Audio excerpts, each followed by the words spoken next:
Olá, amigos do programa Em Busca da Verdade, graça e paz da parte de Deus e de nosso Senhor e Salvador Jesus Cristo.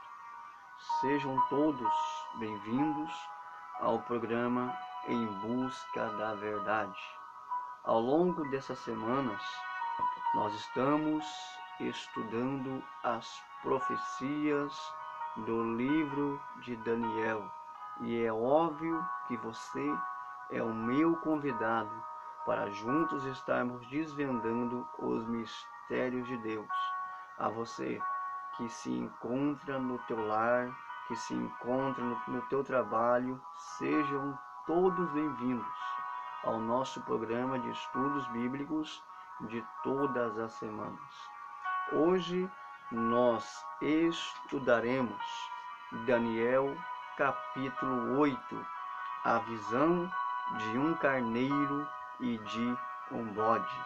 Portanto, meu amigo, prepare a tua Bíblia, faça as suas anotações e venha comigo mergulhar nesta grandiosa revelação da parte de Deus. Mas antes de entrarmos no nosso estudo, temos um hábito em nosso programa que é orar. Eu quero convidar você, neste exato momento, a fazermos uma oração. Pedir as bênçãos de Deus para que o Espírito Santo nos ilumine neste estudo. Oremos. Bondoso Deus, Pai eterno, Pai de amor, nós te louvamos e te glorificamos uma vez mais pela oportunidade em poder estar estudando o teu maravilhoso livro. Nos instrua, nos ensine, que teu Espírito seja nosso guia, orientador e professor. Abençoa este amigo que está nos assistindo neste exato momento. Ser com o mesmo e nos conduza pelo caminho da justiça e pelo caminho da perfeição, no qual aprenderemos mais sobre a tua rica e poderosa palavra. Assim eu peço, é a minha oração em nome de Cristo Jesus. Amém. Queridos e amados amigos, ouvintes da palavra de Deus, a vocês que têm sempre nos acompanhado nas redes sociais, até aqui nós estudamos Daniel capítulo 2. E se vermos aquela visão no qual o rei sonhara, relacionado à estátua assustadora, percebemos que o rei ele sonhou com aquela estátua, cabeça de ouro, braços de prata, o quadril de bronze e as pernas de ferro. Esses metais, no qual aquela estátua ela possuía, representam 4 grandes impérios, ou seja, Babilônia, Medopérsia, Grécia e Roma. Porém, no capítulo 7, nós vamos ter os mesmos impérios, só que na figuração de animais. Por exemplo, no capítulo 7, Daniel ele vai ter a visão de 4 animais estranhos: o urso, o leão, o leopardo e um quarto animal terrível e espantoso. Esses mesmos animais também representam 4 grandes impérios. Ou seja, percebemos até aqui, amigo, ouvinte, que a profecia ela é a verdade que se amplia. Percebemos que no capítulo 2 nós temos os impérios no qual eu citei. E no capítulo 7 também temos os mesmos impérios no qual eu citei também. Porém, o capítulo 7 vai trazer detalhes que o capítulo 2 não revelou, e o capítulo 2 ele traz detalhes que o capítulo 7 não está revelando, ou seja, a profecia ela é a verdade que se amplia. Porém, quando você vai para o capítulo 8, que é o capítulo no qual nós estamos estudando, vamos ter aqui outros 2 animais que também vão aparecer na profecia. Esses animais também representa dois impérios, daqueles no qual nós já estudamos. E no capítulo 8, este capítulo vai apresentar esses dois impérios de forma mais detalhada. Por exemplo, quando nós olhamos para o capítulo 8, Daniel ele tem a visão de um carneiro e de um bode. Esses animais que vão aparecer aqui representam o império da Média e da Pérsia e também o império grego-macedônio. O carneiro representa a Medo-Pérsia e o bode representa a Grécia. Ou seja, o próprio capítulo 8, ele, no decorrer do seu percurso, no decorrer da sua escrita, vai trazer a descrição de quem são esses animais aqui na profecia. Se você olhar para Daniel capítulo 8 e o versículo 20, aqui a própria Bíblia já está revelando para nós quem são esses impérios. Ou seja, o carneiro representa a Medo-Pérsia e o bode representa a Grécia. Ou seja, esses dois animais representam esses dois reinos, no qual nós já falamos aqui nos estudos anteriores. E hoje nós vamos falar a respeito disso, só que de forma detalhada, como está escrito aqui no capítulo de número 8. Pegue a sua Bíblia, abra comigo em Daniel capítulo 8. Vamos estar lendo aqui o verso de número 3.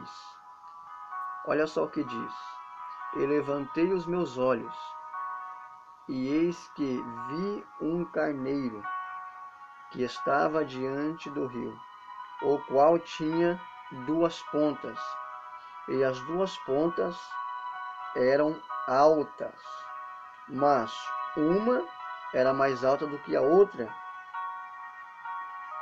e a alta subiu por último.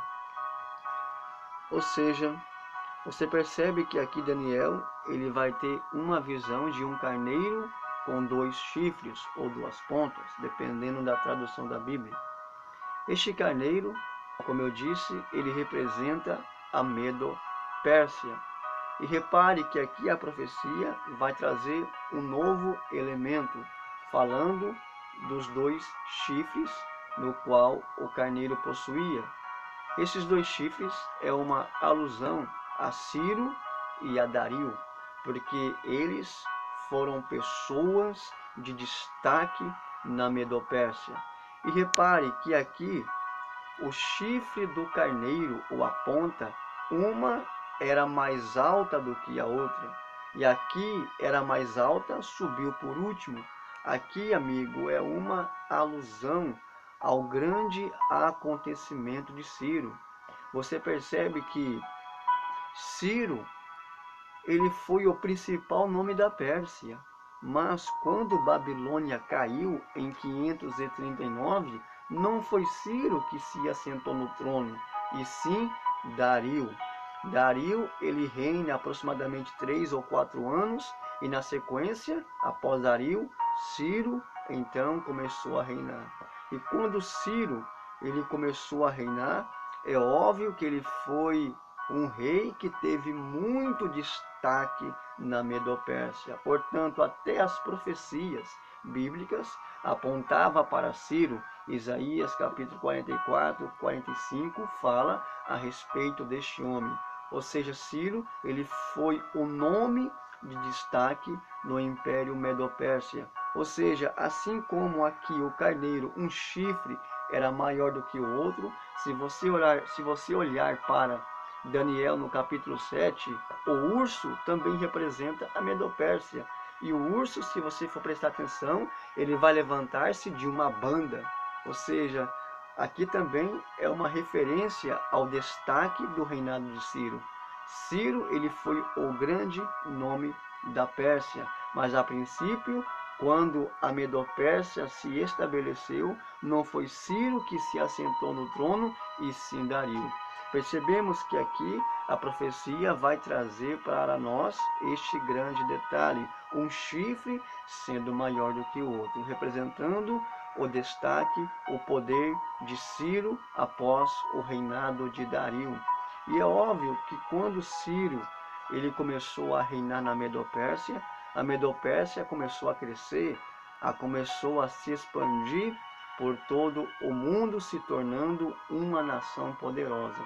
Porém, a visão de Daniel, ela não para por aí. Ele vai ter agora, um novo elemento agora vai aparecer na profecia.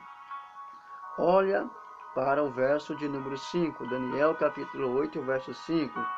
E estando eu considerando, eis que um bode vinha do ocidente sobre toda a terra, mas sem tocar no chão, e aquele bode tinha uma ponta notável entre os olhos. Percebe-se que aqui vai surgir, após o carneiro, um bode. E repare que esse bode, ele chega de tal maneira que ele não consegue tocar no chão. Assim como o leopardo, que aparece no capítulo 7 com 4 asas de ave, representa a velocidade com que o Império Grego-Macedônio chegou ao mundo, chegou ao seu apogeu. Da mesma forma também o bode vai trazer essa descrição, que representa o Império Grego-Macedônio. Ou seja, o bode chegando sem tocar o chão, representa a velocidade, representa isso com que eles chegaram ao poder. E esse chifre notável que vai aparecer aqui é uma alusão ao seu principal rei ou seu principal imperador, que se chamava Alexandre. Alexandre foi o nome de destaque no Império Grego-Macedônio. E repare que durante 13 anos, quando Alexandre ele estava no poder, a Grécia chegou ao seu apogeu, chegou à sua grande hegemonia suprema, ou seja, esse bode que surge aqui sem tocar o chão representa a velocidade com que Alexandre o Grande conquistaria todo o mundo, levando a Grécia ao seu grande patamar. E repare ainda, meu amigo, olha para o verso de número 6, Daniel 8, verso 6. Dirigiu-se, pois, ao carneiro que tinha as 2 pontas, a qual eu tinha visto diante do rio, e correu contra ele com todo o ímpeto e sua força. Sabe o que aconteceu aqui, meu amigo? Quando o bode viu o carneiro, eles começaram a se duelar, começaram ali travar uma espécie de batalha.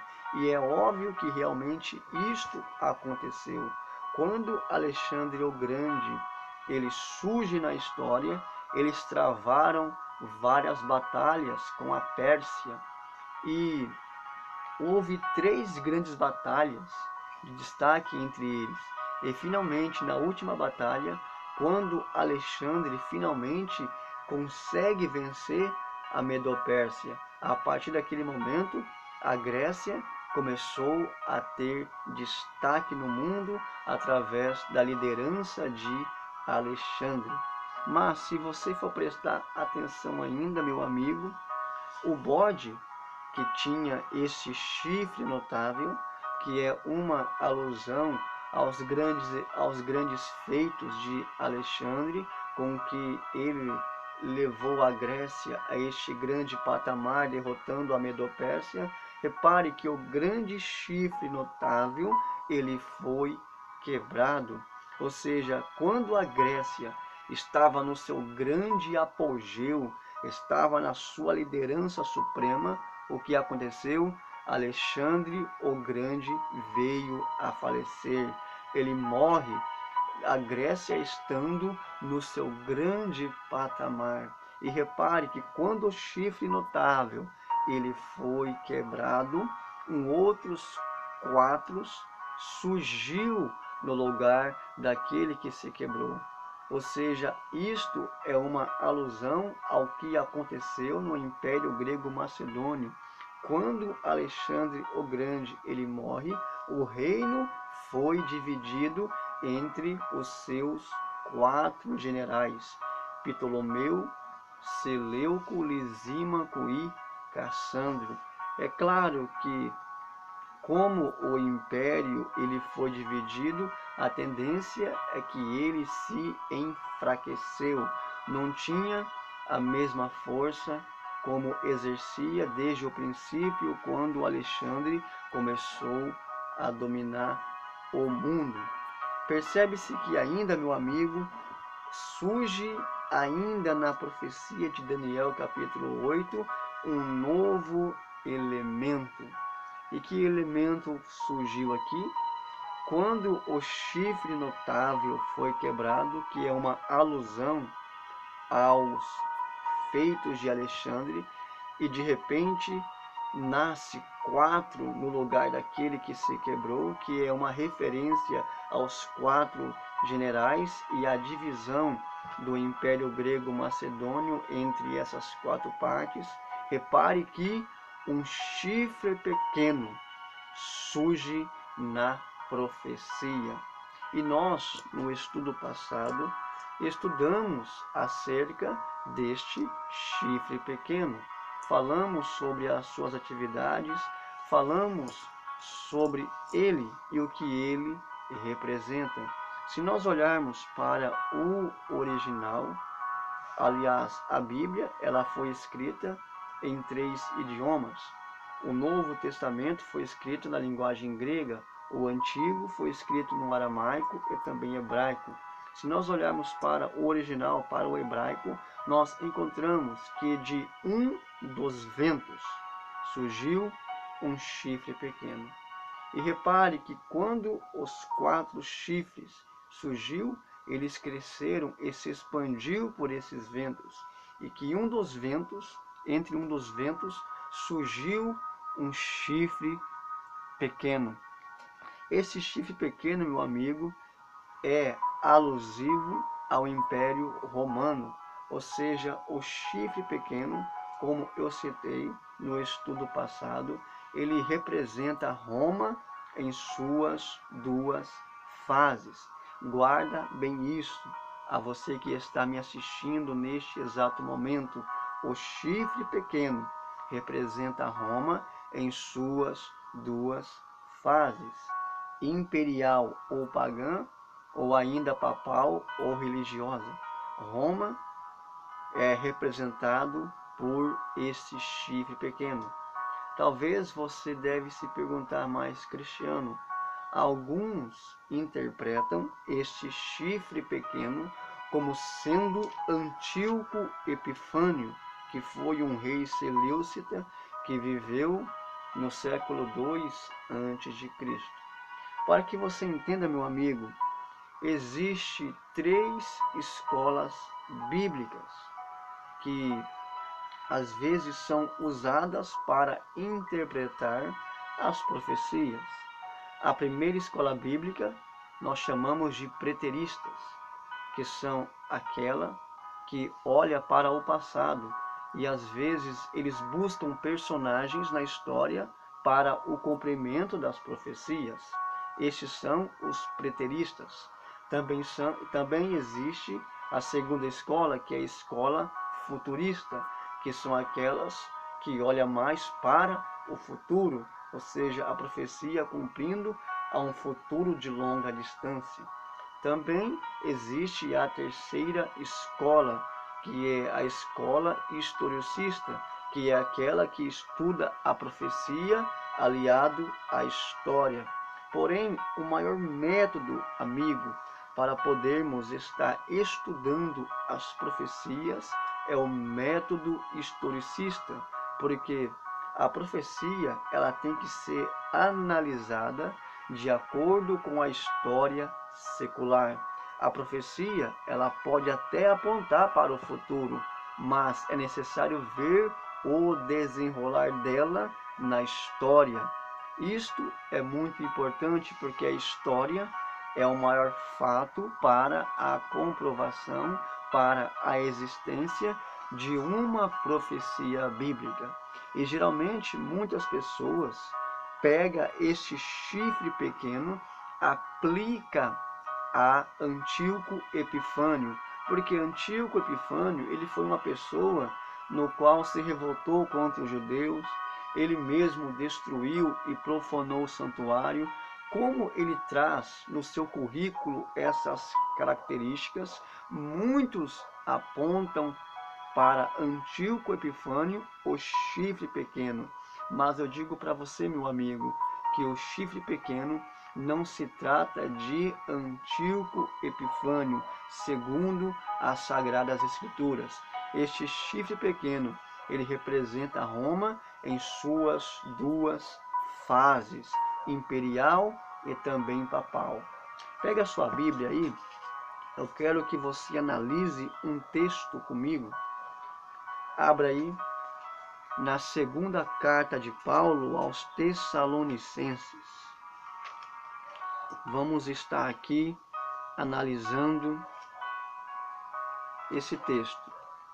Segundo Tessalonicenses, capítulo 2, versículos 7 e 8. Vamos estar lendo segundo Tessalonicenses, capítulo 2, versos 7 e 8. É muito importante, meu amigo, você que está nos assistindo, notar ou marcar os versículos no qual eu estou citando. Talvez, como nós estamos aqui gravando, estamos aqui trazendo esse estudo a você não tem tempo de poder marcar, não tem tempo de acompanhar os versículos, mas é importante você marcar para que depois, com o tempo, você possa estar estudando juntamente conosco e principalmente marcando esses versículos, que é muito importante a você que queira desenvolver um grande aprendizado bíblico. Olha só o que diz, segundo Tessalonicenses capítulo 2 e o versículo 7. Com efeito, o mistério da iniquidade já opera, e aguarda somente que seja afastado aquele que agora o detém. Então será de fato revelado o iníquo, a quem o Senhor Jesus matará com o sopro da sua boca e destruirá pela manifestação da sua vinda. O que Paulo, amigo, está dizendo nesse texto? Sabe o que Paulo está falando? Que o mistério da iniquidade, ele já opera. Eu pergunto a você, meu amigo, se o mistério da iniquidade, ele já opera, o homem do pecado, o filho da perdição, como diz o texto, se o mistério da iniquidade, ele já opera, eu quero te fazer uma pequena pergunta, meu amigo. Viveu Antíoco Epifânio nos dias de Paulo? Será que Antíoco Epifânio estava vivo no dia em que Paulo escreveu esse texto aos Tessalonicenses? Mas é claro que não. Ou seja, a quem Paulo aqui, amigo, está se referindo como sendo o homem do pecado, o filho da perdição, e ele dizendo que o mistério da iniquidade ele já opera? A que palavras, a quem Paulo está se referindo? É óbvio, meu amigo, que Paulo está se referindo ao Império Romano. É para o Império Romano que Paulo está dirigindo essas palavras. O homem do pecado, a manifestação do filho da perdição, porque nos dias de Paulo, o mistério da iniquidade já estava em evidência, já estava operando. Você está entendendo? Ou seja, o chifre pequeno, ele representa Roma em suas duas fases, imperial e papal. Por que, Cristiano? Porque o mistério da iniquidade, ele já opera.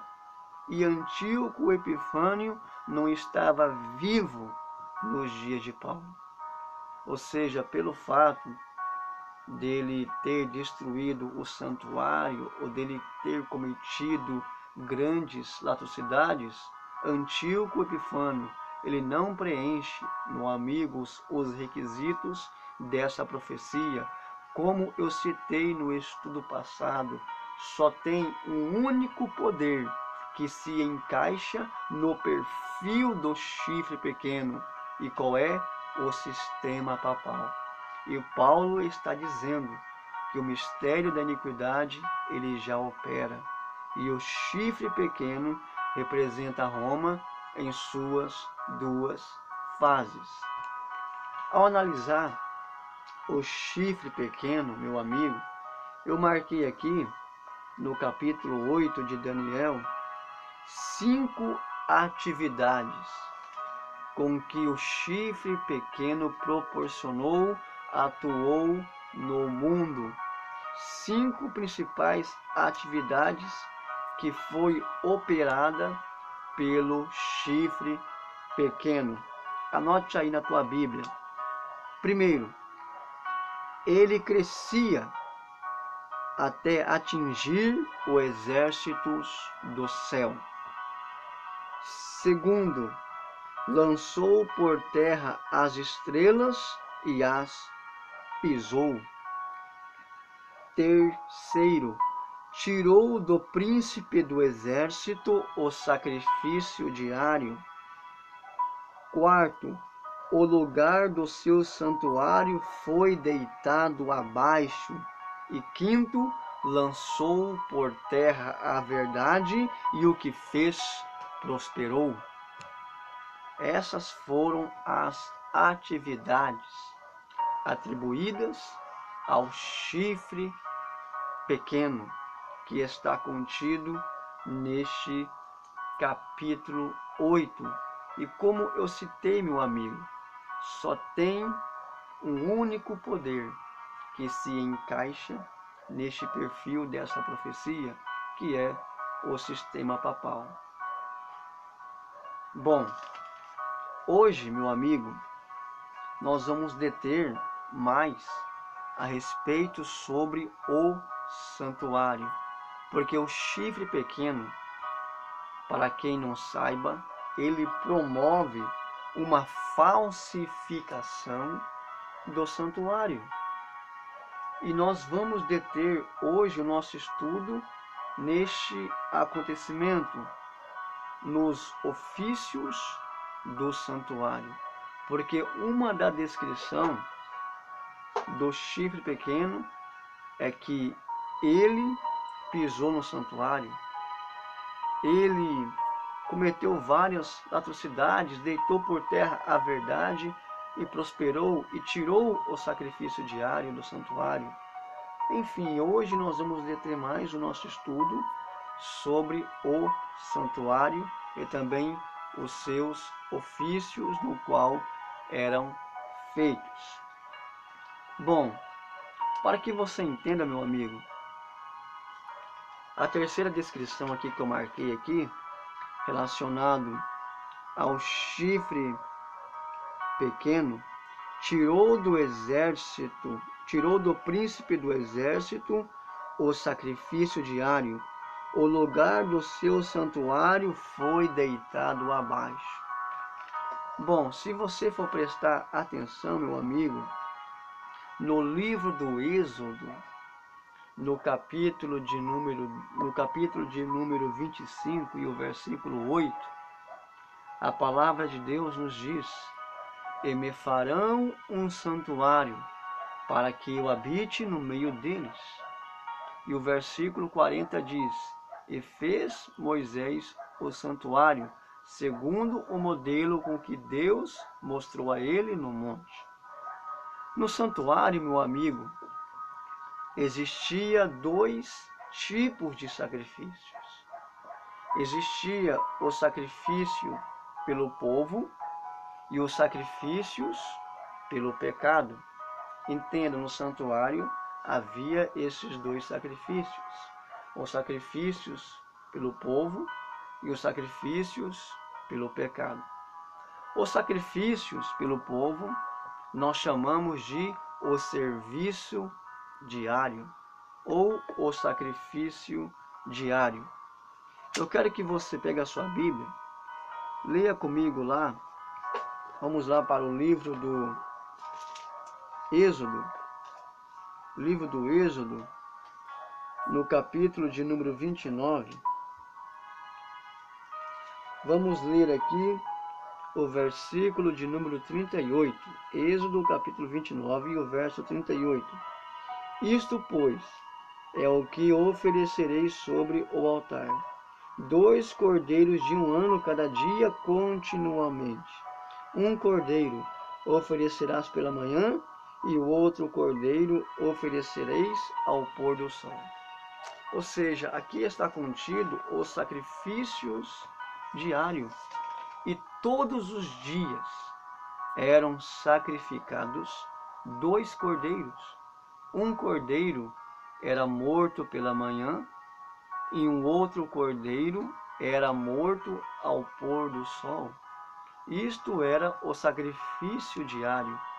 E esse sacrifício diário era a oferta pelo povo. Tinha 2 finalidades. Primeiro, representava aos pobres, porque muitos que eram pobres não tinham condições de oferecer as suas oferendas. E geralmente esses cordeiros que eram mortos simbolizava isso, a oferta pelos pobres, para aquelas pessoas que não tinham condições de oferecer a Deus os sacrifícios. E também, amigo, esses sacrifícios diários também representa aos judeus que viviam em lugares distantes, porque às vezes, conforme a distância, muitos não tinham condição de se deslocar ao seu lugar para ir até o santuário para oferecer a Deus os seus sacrifícios. E o sacrifício diário, as ofertas contínuas, representam essas 2 classes, para o povo mais pobre e para os judeus de longa distância. Além dos sacrifícios diários, também existia a oferta pelo pecado.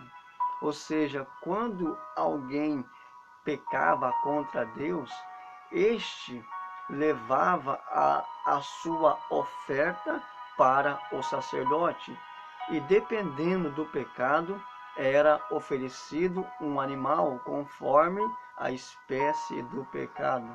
Às vezes, muitos sacrificavam uma pombinha, outros sacrificavam um bezerro, um bode, um touro. Dependendo do pecado, era oferecido um animal diferenciado conforme o pecado do transgressor. E existia isso no santuário, a oferta pelo pecado. Quando o pecador ele transgredia algum mandamento, ele levava a sua oferenda, levava a sua oferta para o sacerdote. E esse sacerdote fazia expiação pelo pecado dele. O pecador, então, ele colocava a mão sobre a cabeça do animal, confessava o seu pecado. Automaticamente havia uma transferência do pecador para aquele animal. E o pecador teria que sacrificar, teria que matar aquele animal. Enquanto aquele animal ele estava se contorcendo com as dores da morte, o pecador tinha que ter a convicção de que alguém estava morrendo no lugar dele. Eu te pergunto, meu amigo, isto reflete em você alguma coisa? É claro que sim, reflete a obra de Cristo na cruz. Porque todos os cordeiros que eram mortos no santuário, todos os sacrifícios que eram feitos ali, isto é uma alusão à obra de Jesus na cruz. Todos os cordeiros que eram sacrificados no santuário refletia a obra de Cristo na cruz, porque o pecador tinha que ter a convicção de que alguém estava morrendo em seu lugar e que isto refletia o Messias que um dia viria para fazer remissão dos nossos pecados e principalmente derramando o seu sangue para salvar os pecadores da sua condenação. Ou seja, quando este animal era morto, a carne deste animal era queimado em holocausto. O sacerdote pegava o sangue daquele animal, entrava no primeiro compartimento do santuário, que é o lugar santo. Ele ali pegava o polegar, com o seu polegar molhava ali as bases do altar e o sangue daquele animal era derramado ali sobre a base do altar. E isto era feito todas as vezes que alguém pecava. Isto era a oferta pelo pecado. Quando alguém transgredia a lei ou os mandamentos de Deus, alguém teria que oferecer um sacrifício em prol do seu pecado. E no santuário existia os sacrifícios pelo povo, tanto pelo povo como também a oferta pelo pecado. Agora eu quero que você entenda, meu amigo, todas as vezes que alguém pecava, levava um animal até o sacerdote o sacrificava. Todos os dias eram mortos um cordeiro pela manhã e outro cordeiro no crepúsculo da tarde. Agora, uma vez que o santuário fosse contaminado, era necessário fazer a purificação desse santuário e havia um dia específico para fazer a purificação do santuário. E o dia era o 10º dia do 7º mês. Todas as vezes no 10º dia do 7º mês, segundo o calendário judaico, é o mês de Tishri. Segundo esse mês, teria que ser feito a purificação do santuário. Porque uma vez que o santuário fosse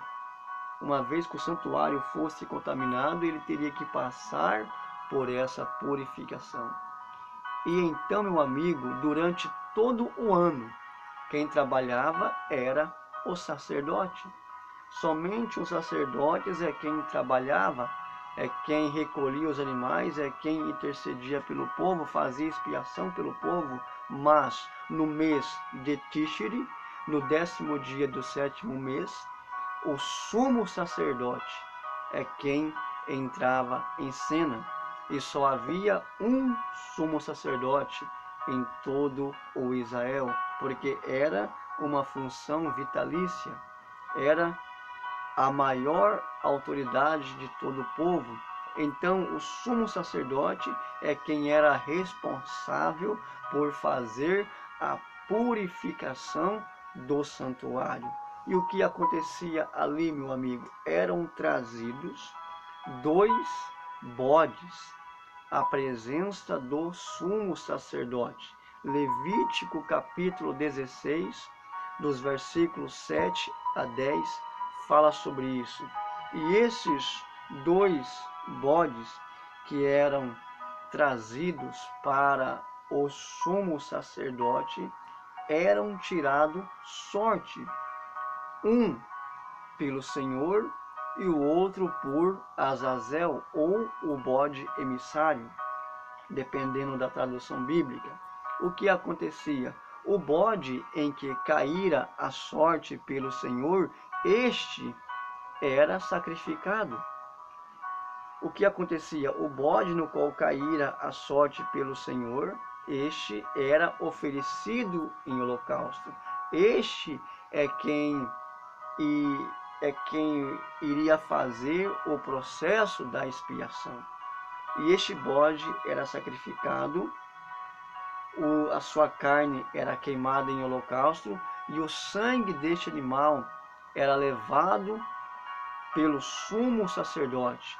E o sumo sacerdote então entrava no segundo compartimento do santuário, que é o lugar santo, aonde havia a arca da aliança, que estava contido os 10 mandamentos.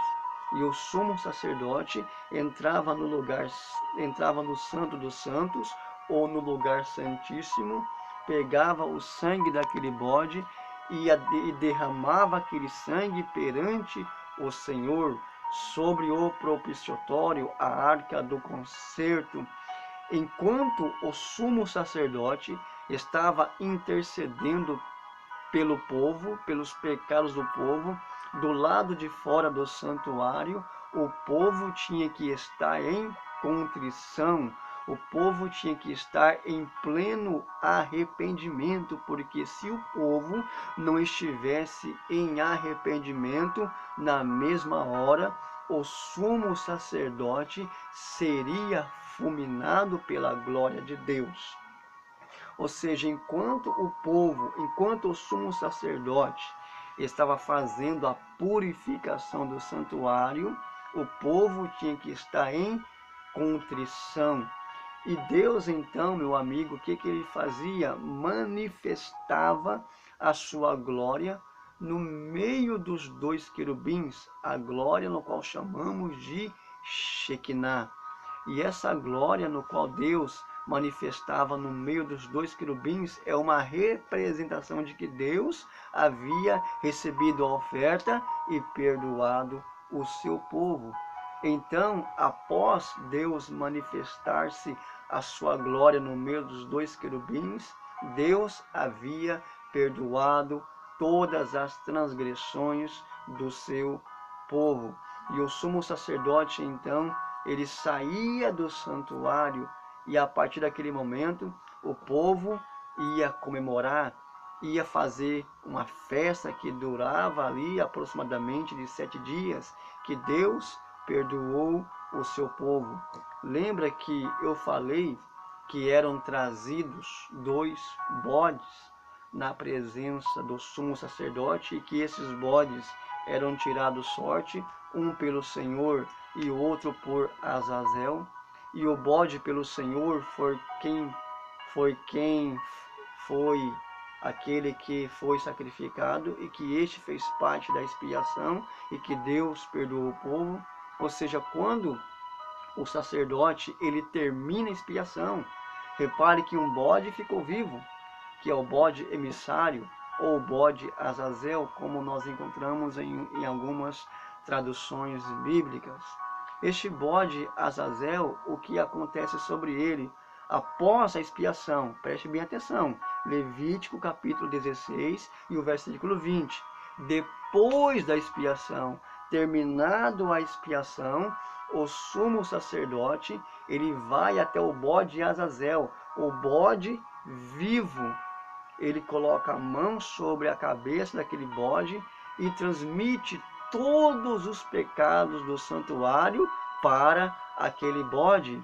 E aquele bode, então, ele era enviado para o deserto. Você está entendendo? Ou seja, se nós olharmos para a tipologia do santuário, este bode emissário é uma alusão a Satanás. Por que, Cristiano, você fala isso? Quem foi aquele que ocasionou o pecado no mundo? Quem deu origem ao pecado? Quem é que faz todos pecarem contra Deus? Não é Satanás? E um dia, meu amigo, Satanás, ele vai pagar por todas essas consequências.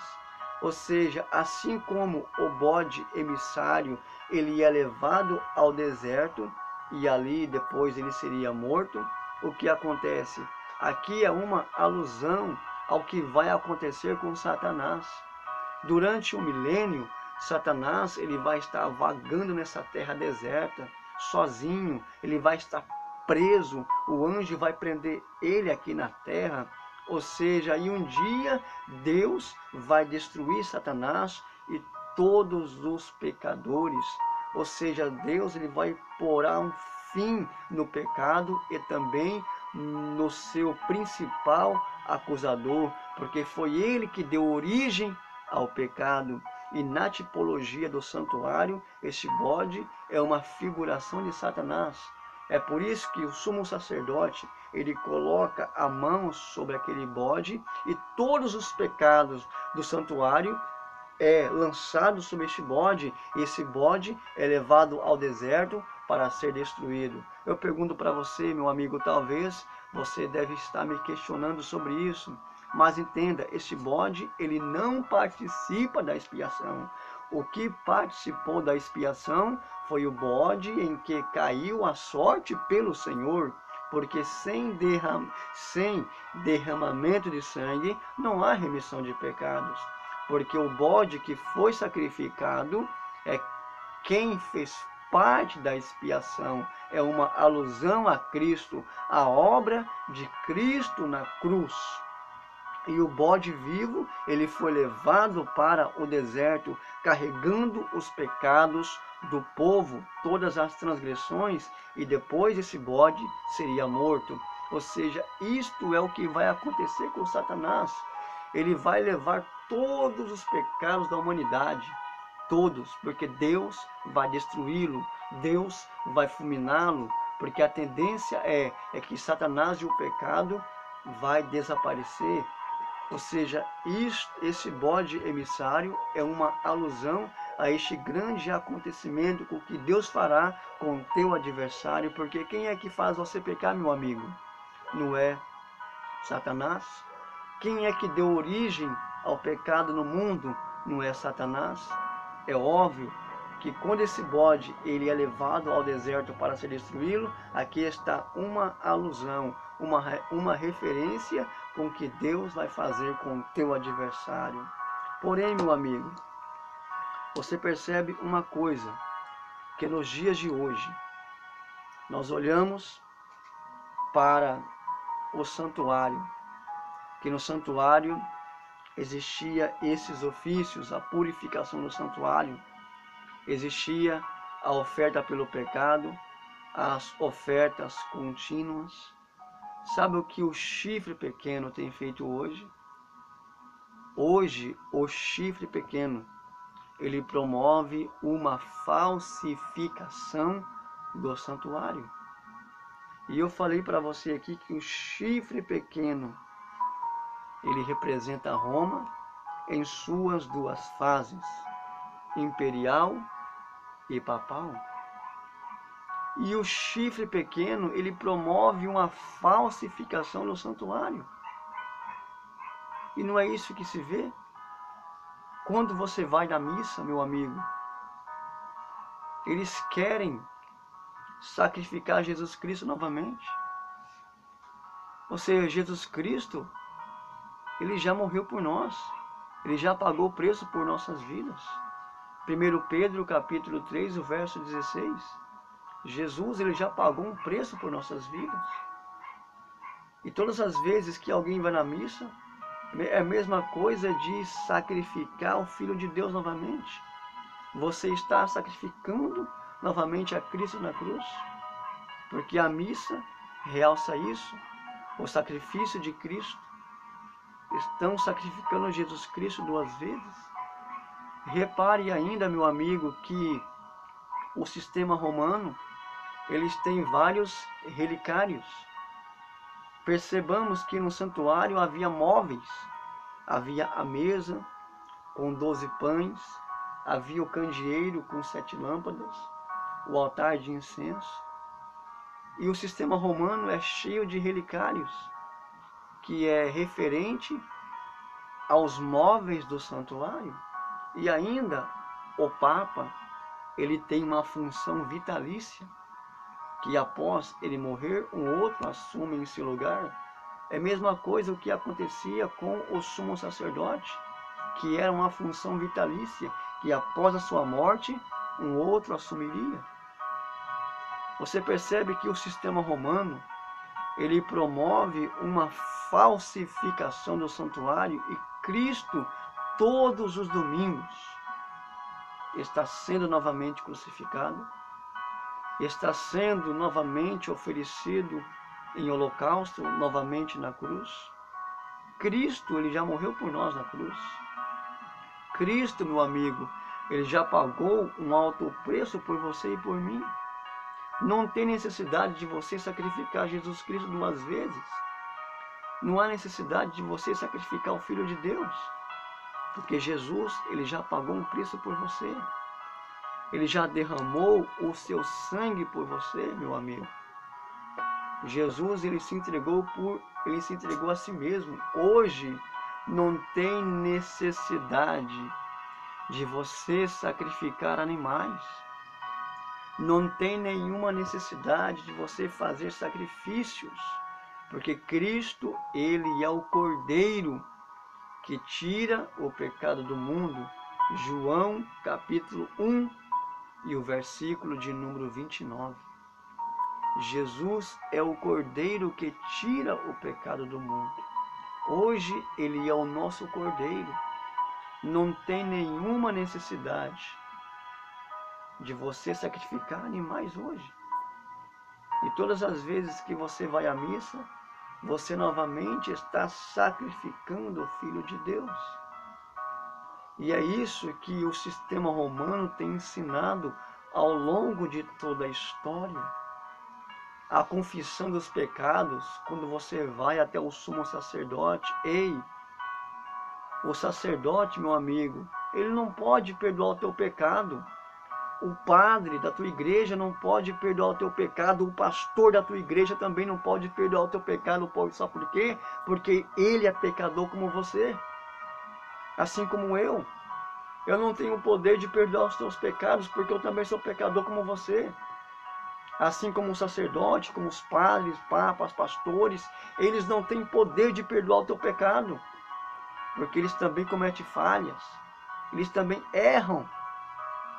Só tem uma única pessoa que pode perdoar o meu e o teu pecado, e este alguém se chama Jesus. E ele já pagou o preço por você. Nós olhamos aqui, amigos, sobre os sacrifícios que eram feitos no santuário, e todos os ofícios do santuário apontavam para a obra do Messias. E na próxima semana, nós vamos estar falando sobre essa purificação do santuário. Nós vamos deter mais o nosso estudo sobre isso, sobre a obra do Messias e o seu ofício no santuário. Hoje, meu amigo, não há necessidade de você sacrificar os animais. Não tem necessidade, porque Cristo pagou um preço por você. Cristo, ele pagou um preço pelas nossas vidas, derramando o seu sangue, porque sem derramamento de sangue não há remissão de pecados. Jesus, ele pagou um preço por você. Não há necessidade hoje de nós sacrificarmos animais. Eu digo para você, meu amigo, você quer dar um passo importante para aceitar a Cristo como teu Salvador? Dê este grande passo na sua vida. Eu quero que você entenda, quem saiba, hoje eu estou falando para um amigo católico. Amigo, não é nada com você. Nós estamos falando de um sistema. E esse sistema tem corrompido muitas pessoas e tem levado muitas pessoas ao erro. Porque o sistema romano, ele promove uma falsificação do santuário. Todos os dias, o Filho de Deus está sendo sacrificado. Os relicários, o Papa tendo função vitalícia, e ainda a confissão auricular, a prática em perdoar pecados. Isto é o que esse sistema tem ensinado, porque o ministério da iniquidade, ele já opera. É o que Paulo fala aos Tessalonicenses. Entenda, meu amigo, não é nada com você. Eu quero deixar um alerta para você, meu amigo. Como eu sempre digo, religião não salva ninguém. placas de igreja também não. O que vai salvar você é a tua obediência contida neste livro. E eu quero que você entenda, meu amigo, Cristo, ele realizou o maior de todos os feitos. Ele morreu na cruz, derramou o seu sangue, é o Cordeiro hoje que nos redimiu de todo o pecado. Ele fez isto para que a salvação pudesse chegar até a tua casa. Hoje Jesus Cristo, ele está à porta. Ele bate na tua porta hoje e quer fazer morada em você. Eu vou repetir, religião não salva ninguém. O que vai salvar é a tua fé mediante em Cristo. Porque Ele é o teu único Senhor. Ele é o único Deus. Ele é o único que te promove a verdadeira salvação. Aceite hoje a Cristo, meu amigo. Dê este importante passo. Se apegue com a palavra de Deus. Nós estamos falando nesses últimos dias sobre a ação do chifre pequeno. Falamos semana passada. E hoje nós falamos também sobre ele. E nós detemos sobre o santuário. E falamos sobre as suas ações. E que essas ações estão se refletindo nos dias em que vivemos. É o que acontece hoje, amigo. Eu digo para você, se apegue com Cristo, se apegue com o Cordeiro, receba este Cordeiro como teu único Senhor, como único Deus. E assim, amigo, se revista do conhecimento, aceitando a Cristo como Senhor de sua vida e não se apegando com religiões, nem com homens, nem com pessoas, mas sim com a veracidade bíblica que está narrado neste maravilhoso livro. E eu quero neste momento fazer uma oração com você. Vamos orar, vamos falar com Deus? Bondoso Deus, Pai eterno, Pai de amor, nós te louvamos pela oportunidade de estar estudando o teu livro. Hoje nós aprendemos, meu Deus, sobre os ofícios do santuário. Falamos sobre o chifre pequeno e suas ações. Ajude este amigo, Senhor Jesus Cristo, e que o Senhor dê o discernimento necessário para que ele possa compreender a veracidade contida neste livro. Assim te pedimos, enche-nos de conhecimento e de tua grande sabedoria. Te pedimos, é a minha oração, em nome de Cristo Jesus. Amém. A você que sempre tem nos acompanhado, que Deus possa estar te abençoando cada dia mais. Na semana que vem, nós vamos estar retornando, falando mais e mais acerca das profecias do livro de Daniel. Deus abençoe sua vida, que você tenha um dia abençoado, uma semana abençoada e que as ricas bênçãos de Deus possa estar sobre você e sobre toda a sua família. E lembre-se, meu amigo, lâmpada para os meus pés e luz para os meus caminhos é a tua palavra. Deus abençoe e até o nosso próximo programa, em nome de Jesus.